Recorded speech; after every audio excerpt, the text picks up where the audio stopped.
In this video, I'm going to unpack a really interesting journey that I have experienced where I took a mix that was over 10 years old, remixed it, and in some ways I actually had no idea that it was going to come out the way that it did, but I just followed my intuition and my instincts and my feel for the project when remixing it. And it just so happened that it was the absolute perfect fit for a sync licensing deal for a major motion picture film. And I'll tell you that it would not have been possible to get that sync placement if it wasn't for me remixing this song. If you guys are new to the channel, I'm Jason Damico, 18-time Grammy-considered artist, 2-time Carolina Music Award winner out of North Carolina. And today I want to dive into this song that I'm talking about, which is entitled Torn in Two. You can listen to it on my Spotify. The link is down below. And this song and the original album that it came from, which is Blood, Sweat, and Blues, my debut album as an artist back when I was, I want to say 19 or 20 or so, back in 2013 or 2014. I believe it was released in 2014, but I recorded it when I was about 18, 19 years old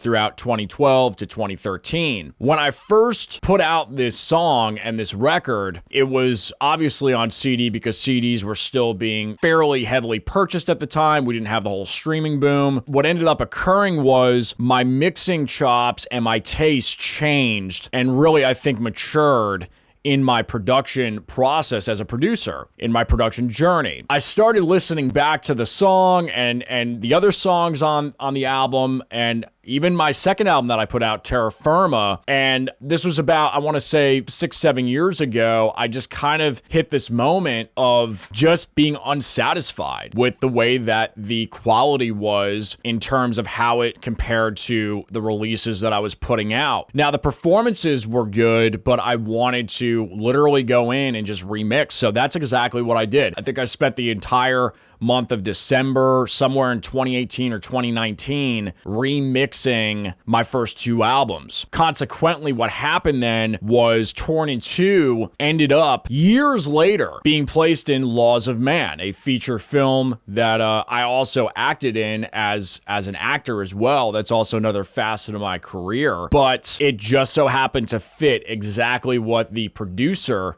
and the director were looking for in the film. And that happened because of the way that I remixed it. And this is a really interesting phenomenon and story because when I went about remixing this, I thought that I was making really strange moves. And ultimately it turned from just a 12-bar blues into almost this vintage 50s, 60s type of sounding, older, fatigued blues sound. So what I want to do for you is play you the remixed version for a few seconds so you can hear it, and then I'll play a little bit of the original version that used to be the release out in the world, and I actually tore it down. So this is the a little bit of the actual mix that you would hear if you click the Spotify link, and the actual mix that's in the feature film, Laws of Man.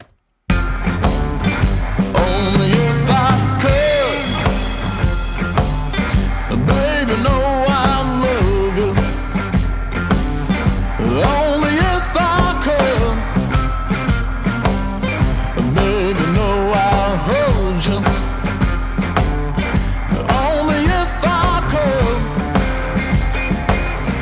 Baby, know I'll call you mine. Okay, so that is the remix. So now I'm going to play for you the original mix that I had done back when I was 19 or 20 or so. Here we go. Only if I could, baby, know I love you. Only if I could, baby, know I'll hold you. Only if I could, baby, know I'll call you mine. Okay, so clearly you can hear a huge sonic difference, not only in volume. The remix is Only if I could. a lot louder, but just the actual soundscape is completely different. Now, I will tell you that when I did this, and I'm going to show you kind of what I did, the moves that I was making, I still to this day don't understand why I went this route. I just remember at the time when I was remixing this song specifically, every time I tried to make it hi-fi, I wasn't feeling anything. It wasn't doing anything for me. And if you listen to the original mix, as we just listened to, it's clean, but it feels like a garage demo in not a good way. To me, it just feels like there's not enough information that's up front in the mix. It's not punchy enough. It just feels kind of like it was tracked on like some 4-track or 8-track digital recorder with no real character. And that's really what it was, because I was still learning how to track with a lot of different tracks and Pro Tools. I kept it very minimum. And a lot of what you're seeing here, they are still the original tracks, obviously. But it was just I completely remixed with more knowledge of plugins, more knowledge of what I wanted it to do. But again, when I went into this, there was no real rhyme or reason. I just felt like the album needed to be remixed. And in this example, I'll show you kind of what I did. I mean, just starting with the pan itself. I know that the bass is panned all the way to the left, okay, which is extremely unconventional for this day and age. This is something that you would listen to if you put on a like the first Doors record. Light My Fire has instruments that are completely pan left, completely pan right. That song, if you listen to the Beach Boys, if there is anything from kind of that mid to late 60s, a lot of Beatles records, you'd hear that. So, and it was just because the way that things were tracked, there were lack of options. So I just made a decision and committed, and I was like, you know what, I'm just gonna go for it and let's see what happens. And it worked out. For the longevity of the song, it worked out in favor. So the first kind of key principle here is don't be afraid to commit to something. If you have an idea that you want to go for it. Even though it wasn't concrete, I just knew what I didn't want. And what I didn't want was this sterile mix similar to what it was to begin with. I wanted something with character, and I just went for it. So one of the first things I did was I just put the bass all the way to the left. We'll take a listen to it and just kind of get a feel. I mean, that's just disgusting, right? Like, I actually don't like that bass tone at all. But in the context of the mix, it just worked. So what it was before this was, if I take all this stuff off, okay, so that's doing a lot. So I'm saturating pretty heavily with an analog London, Stephen Slate digital channel saturator, okay? So that one plugin alone is really changing the character of the track, and just to me, I don't know. And when you put it in, it's just kind of this gross but efficient glue, and it just, I don't know, it works. And again, look, I honestly wouldn't even be really making this video if the track didn't get placed in a movie. It worked specifically for what they were looking for, which is something that sounded 60s. And this was kind of how we did it. So, hitting it with a little LA2A, I've got a little bit of EQ in there, and then, boosting a little bit of 1.5. Nothing really changes much in character until you throw in that saturator. So, let's take a look at what we did with the guitars. The guitar, excuse me. I think there's only one guitar track on here. If I open this up, pretty grindy, again, kind of saturated. I'm sure there's a saturator on here somewhere. If we were to take a look, something's got to be getting nuked. Yeah, here we go again. I did it again. London, same thing. I'm actually running it through 2, and I think I did the same thing on the bass. Okay, so I just made a choice and just said, you know what? Every single stem bus is gonna get saturated to crap, and I don't care. Okay, so let's just listen to these 2 elements without these plugins now.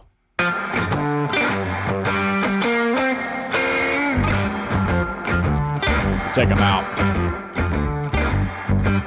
Okay, now to my ear, that's more pleasing to the ear, but for whatever reason, I just felt like being stupid, okay? And making it sound like something's gonna blow up. And, you know, apparently it worked, right? Who would have known that 5 years later, it would have been picked for a sync license, and it really came down to the sound. Let's take a listen to some drums real quick, for example. Probably should group these. There we go. Oh, that's still not grouped. That's interesting. Oh, there's no drum group. Because I was 18 or 19 and I didn't know what I was doing. All right, so let's just kind of build a little bit of a drum mix here and see if we get some drums happening. There we go. All right. Drums are actually probably the least affected. But again, take a look. So getting saturated not as much saturation on the drums. But no, wait, that's not true, because I have a drum crush. But if I take this, let's take this out for a second. Okay, definitely loses some character. Now I want to go to this saturator. Okay, that definitely takes out a lot of character. I'll put it back in. So that's just basically a parallel bus of the drums. What do I have going there? It's the drum crush bus, which is apparently, let's see, drum crush send. What am I sending there? I'm sending the kick there. I'm sending the kick some there, I'm sending the snare some there, and I'm sending the toms. So that's all drum tracks with no overheads, no cymbals, getting saturated. Because what I've found is when you're mixing drums, you really want to separate elements at times with what do you want saturated, because cymbals can get very bleedy, very messy real quick, and just it can just turn into way too much. So use your isolation techniques for your drum build. It doesn't mean you can't get a great drum sound with 2 mics or 3 mics. You definitely can. It's just you're gonna have less isolation that you can manipulate. Let's take a listen to what and I got a little bit of a sans. A lot of these are just like, they could be videos in themselves, you know, running a separate channel to a sans amp with the drums, right? Running a separate channel of drum crush right here. You know, I'm using the sans to create this sound. All right, if we take it out, right, it loses some mid-range. All right, that gives it it just gives a little bit of that kind of grindy, saturated feel. If I, you know, okay, that's what it sounds like, you know, when I put that fader up, okay? But just a little bit to taste. You take it out, it feels more digital, right? Same thing with the drum crush. I got stupid, and I was like, I want two parallel saturators for the drums. Okay, I love this little soft tube saturation. I still have a friend of mine. I haven't seen him in years though. And he always told me, he's like, oh yeah, soft tube saturator. It's like Frank's Red Hot. I throw that bleep on everything. And it's true. I mean, it's a great, you know, one and done, turn the knob and it's saturated and it works. So to give you an example, again, let's take a listen. Okay. More of that kind of just trashy, kind of gritty, right? When you mix it to taste or you bring it down, you take it out and it feels hollow, and you can actually hear more of the reverb. So it's masking in a sense. When you bring that up, it actually makes the drums drier, but the reverb's still there.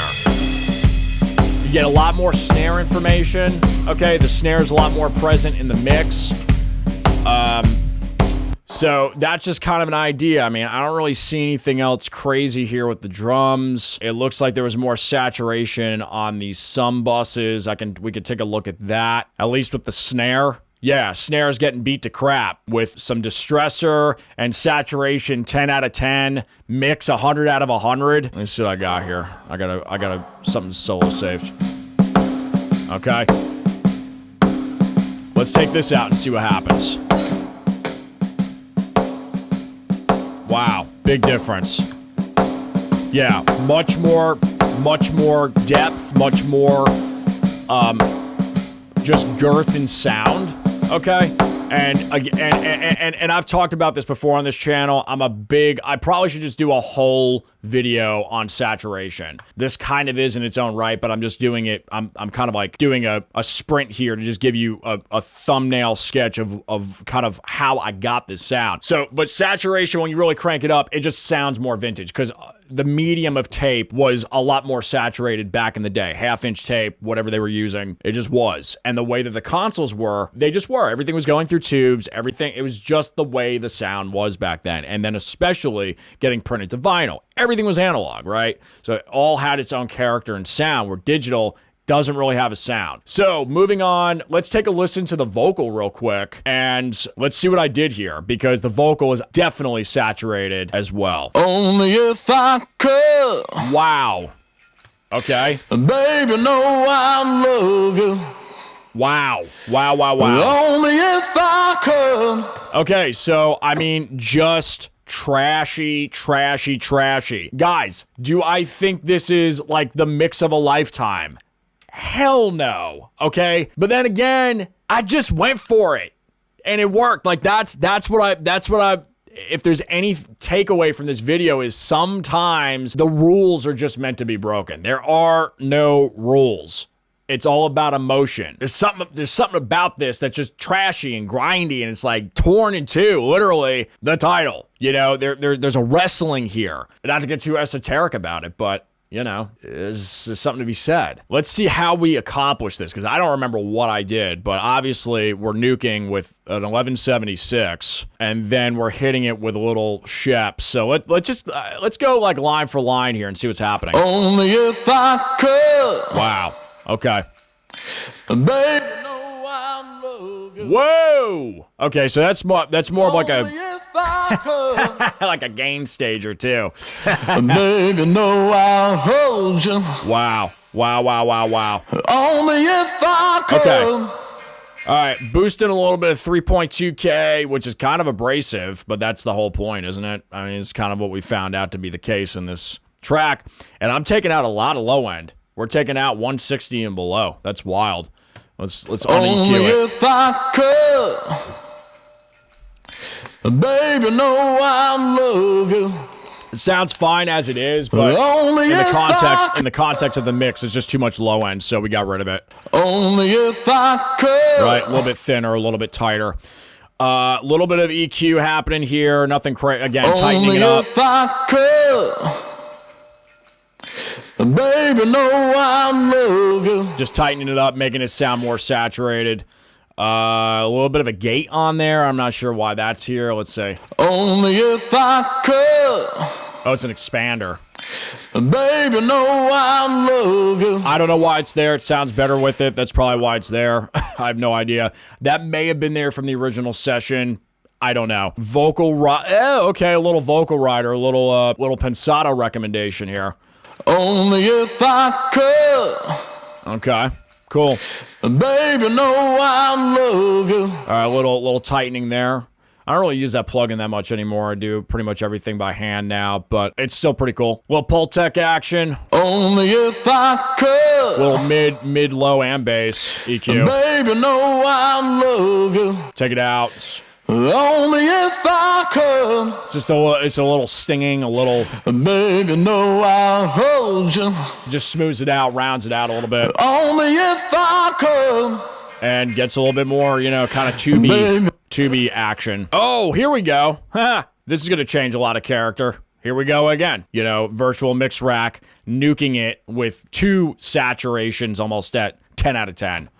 Only if I could. Take it out for a second. Baby, know I love you. Only if I could. Again, I think it sounds better like that solo. Baby, know I'll hold you. But it wouldn't stand up with the Only if I could. that trashy tape sound with everything else. Only if I could. I think the other thing too was I was comparing stems to some of the older like Elvis records and what was going on back in the day, and like, you know, like Louis Armstrong, What a Wonderful World. I mean, you listen to those tracks and it's like, God, that vocal, you don't realize how saturated it is until you intentionally listen to it, and then you listen, you know, you A/B that between that and, you know, something from today. It's just completely different, but it's a sound, right? A little bit of Fairchild action going on. Only if I could, Puke Child. baby, know I love you. Only if I could. Right. Let's bypass that for a second. I want to see what that's doing.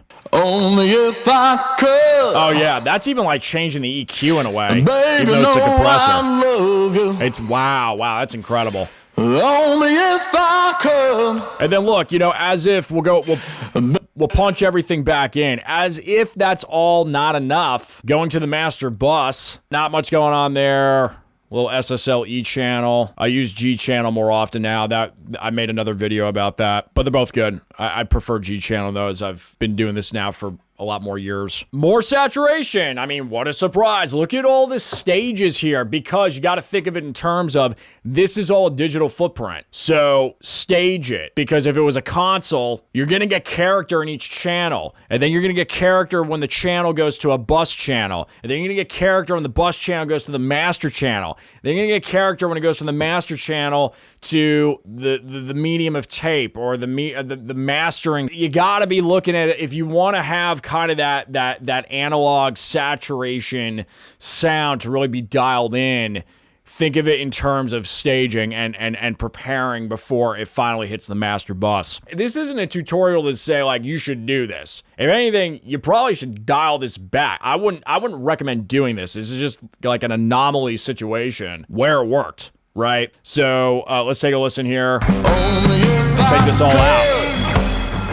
Baby, know I love you. I mean, it sounds the same, but it's not. Only if I could. Baby, know I'll hold you. I mean, just beat to crap. I mean, this whole thing is just getting abused. Okay, VTM, hitting more tape saturation. Let's do it. Let's hear this. Only if I could. Take this out. Baby, know I love you. Right, not as drastic. You get a little bit more of a low end bump with that, and then again hitting a little Puke Child here. Wow, that's a lot. Baby, know I love you. Only if I could. Definitely brings the vocal out a lot more. It evens everything out. Again, it's like I'm listening to this. It's like sonically things just sound a little bit better when I start taking stuff off. But then your trade-off is, okay, well, the size, and is it working as one unit? So again, there's no right or wrong answers. You just kind of go for it. And then SSL compressor kissing it a little Only bit. if I could. Baby, know I love Again, the you. vocal's sticking out a little bit too much without it. Only if I could. See, there it just shelves everything and rounds it out. Baby, know I. And then, last but not least, a little L2. I think this might have been the master. I don't even know if I did a mastering session on it because it was just so saturated in the master bus. Only if I Right? This is just volume at this point. Baby, know Kick it off, maybe.